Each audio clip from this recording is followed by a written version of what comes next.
The special guest just walked in. Not that these guys are not that. I do. But, of course, Senate Judiciary Committee Chair Senator Chuck Grassley of the beautiful state of Iowa. Senator, very good to have you.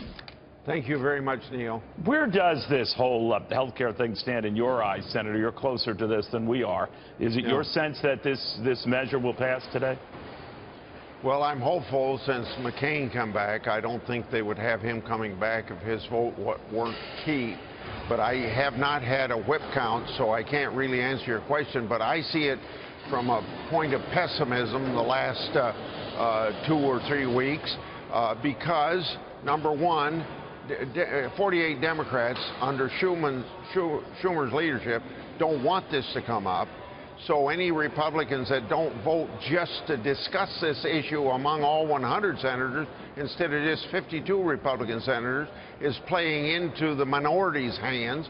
That's not taking into consideration the fact that we won the election. Obama could have corrected a lot of these things, but we're in power now, and it's our responsibility to pick up the broken promises of Obamacare and move on. So I hope we're looking at not a vote on a bill, but we're voting, should it be discussed in the United States Senate? Right. I can't believe anybody wouldn't want to at least discuss health care when it's so important to 320 million people. The one who's against even the procedural vote is Susan Collins. You know of any other sure no votes? It looks like Rand Paul is back to a yes, maybe.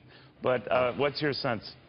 My sense is that we will have the votes then based upon what you told me, not what I've heard from other senators. Wow, then you would probably want to go to those reliable sources. This is just me. No, I'm kidding. But let me ask you a little bit about this, Senator. Do you think that in the back and forth on health care, that if this measure were to fail, that maybe it's time to just recognize the obvious, you can't come to consensus on this, and move on to taxes?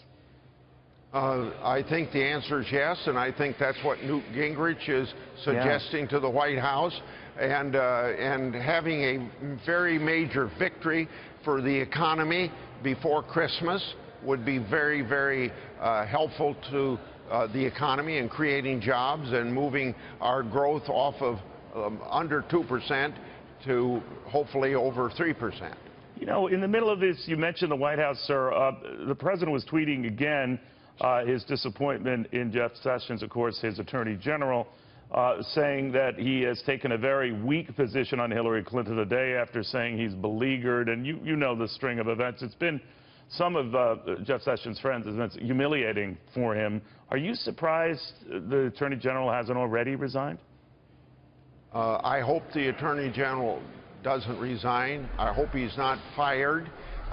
If you look at so much of what the President of the United States wants to accomplish on his agenda, Sessions is central to that, and Sessions should remain in office. And from my standpoint as a member of Congress who is getting criticized by conservative and Republican groups for not moving judges fast enough, I don't want to be bogged down with other hearings on another appointee to Attorney General. I want to move the judges that are strict constructionists to the judicial branch of government, and any changes at the Justice Department would hurt that opportunity.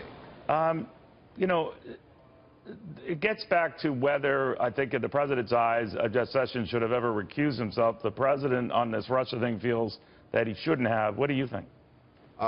2 days before he recused himself, in a phone call, I suggested to Jeff Sessions under the situation the way it is, he would have to recuse himself, and I don't back off of that advice I gave him. I'm not saying he did it because of my advice. I'm sure he did it because of the ethics panels within the Justice Department said he had to do it. All right, so the fact that he didn't run this by the president, we're told, the president seems to feel that that shows a lack of loyalty. Okay, well, go back to something Eric Holder proudly told the American people in the Congress. I'm a wingman for the President of the United States. I said in my comments on Sessions' hearing, an Attorney General should never be a wingman for the President of the United States.